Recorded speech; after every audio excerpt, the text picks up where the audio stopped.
Hi. Uh, yeah.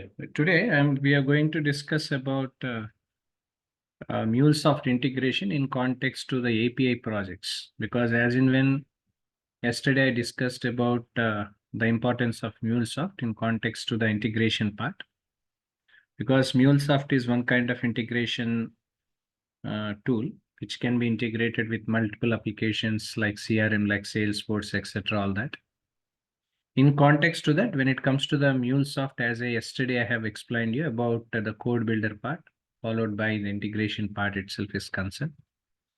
At the same time, I have given a brief introduction about API in the yesterday session, like what is application programming interface, right? So how the application programming interfaces are required, because application programming interfaces are required, especially when we are integrating any applications, right? So if you want to create any kind of communication between two different applications, this APIs we have to create, either it can be SOAP API, RESTful API at the same time, all that, right? HTTP API, all these will be created.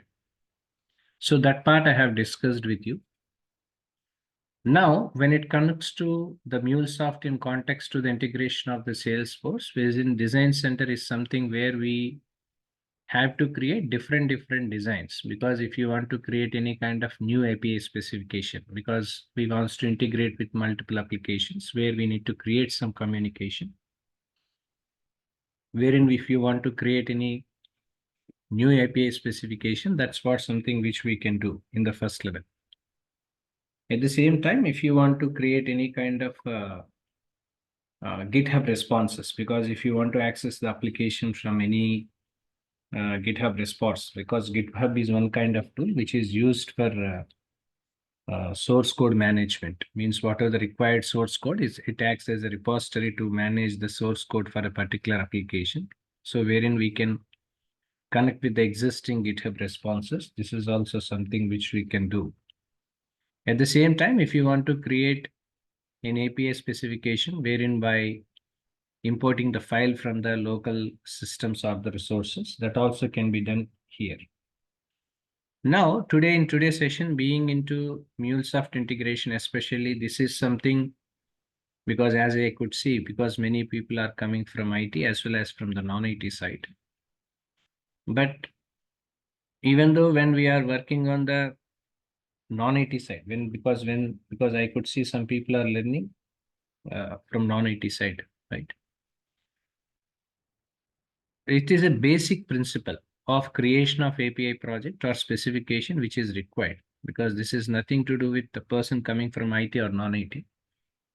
So that's the reason why if we are transforming our role towards business analysis, because some people I could see people wants to transform their role to the business analyst side. So if you are a business analyst, wherein to understand the requirements and providing subsequent solutions, it's always important for us to understand the create new API specification. For them, it is useful. At the same time, as in I could see some people wants to transform their career into the development side, because Mulesoft developers is got something, someone has to do it.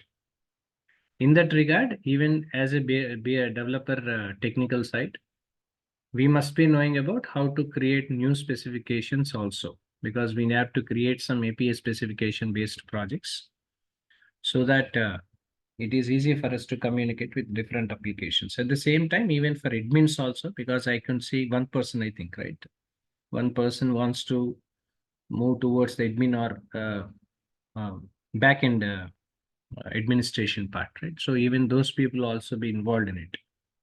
So for everyone, either it kind of role, whatever are we going to perform, either you are a BA or a developer or a backend admin team, or of course, it is not something relating for the architects, but having a knowledge over architecture is also required for us. So when it comes to when we are trying to understand about this, wherein it's always important for us to create some new API specification.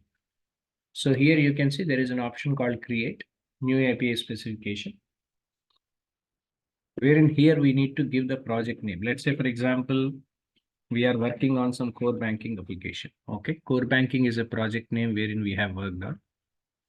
Now, if you want to create a draft API specification, first of all, we need to specify the language, whatever the kind of language is something required and all. I'm just selecting RML one. Okay, that's what generally I'm doing.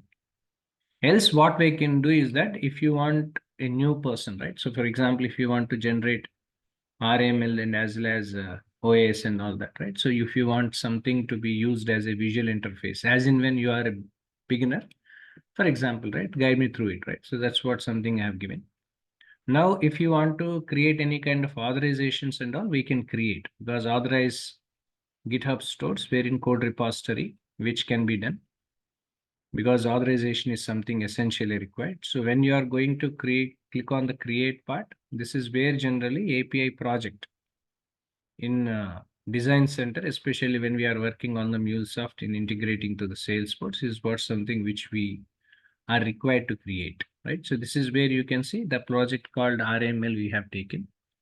So RML is what generally the edit what we can do, right? So even if you want to create any kind of new API, whatever the changes we want to make subsequently, we can make the changes. Along with this, if you want to create any kind of title, okay, for a particular API, okay, for example, connect, okay, this is what generally the title am I giving. So title is a connect which I have given. So wherein if you want to provide any kind of version or something of that sort, we can provide the version, right? 1.0 is the version over here. Next, if you want to select the protocol, as I told you, right? HTTP protocol, so PPI, right? So RESTful protocols and all, HTTP protocol was selected. Next, we need to select two different applications because nowadays the format of applications are two. One is about JSON applications and second is XML applications. Two different applications we can see. So now I'm selecting an XML application, not JSON or XML. XML is the application I have selected. Now, if you want to write down any kind of description in context to this, we can write down the summary over here. And whatever the subsequent documentation, if you want to add any kind of documentation, we can add it because whatever the required documentation that can be added. API documentation I'm talking about, right? This is where something we do. So once it is done, normally if you want to download this edit RMLs and all, we can download or else we can publish it or else we can share it to the people who are already part of the Mulesoft board. This is relating to the project what we have created in context to the API summary. But before we are publishing this to the repository systems and all, it's always important for us to understand about the schemas as well. Because API summary is what something which we did. But API summary, API schemas is also because we need to create, for example, we are creating a security schema. Okay, because if you want to authenticate and authorize, there is OAuth 2.0. Normally, OAuth 2.1, OAuth 2.0, right? So this is what something OAuth we have to create, right? So or else if you want to have any kind of basic authentication, right? So all these things can be done here. So that whatever the required responses you want to see, every responses can be seen. Make sure we need to provide subsequent security schemas is what something which we have to be created over here. This is something which being a user one we need to be known with. Okay, this is something which we have to be performed. Next, when it comes to the resources part, right? So, and as far as the resources is concerned, so if you want to create any kind of new resources, for example, API have different functionalities because get, post, put, patch, delete, option, head, right? So these are the different APIs can be created because get is an API where you can get the information, or if you want to post any kind of information and all, post is an API because APIs are used for the communication between two different applications. Means if you want to create any kind of communication for two applications, API is being used. We can use get, we can use post, right? So different things, right? So for example, we are using get post, right? So we are using get is a resource path wherein we are selecting and we need to provide some summary details, etc. So that also can be done in context to the resources are concerned. Next, if you want to create any kind of new data type, right? So because different data types when we are creating the database which is required, so either it can be an object or it can be a string or it can be a number Okay, because security numbers is what something we have to provide, right? So integers, numbers, and all everything is what something we have to be provided. Next, if there are any kind of groups, right? So any new groups to be created, etc., all that. So new group creation can also be done. This is how generally APIs followed by the security schemas to be created, resources, everything has to be updated if you are working on the design center being a user. So once it is done, we have two options. Either this can be published in the Git repository, as I stated earlier in the beginning itself, I have shown you, because Git repository, we have a tool. So wherein we can publish this information so that it can be shared from there to different applications. Else this can be shared to the people who are already members of the team in the application who are working as members, so that people can see how we have created an API and what are all the different APIs were created can be seen to them.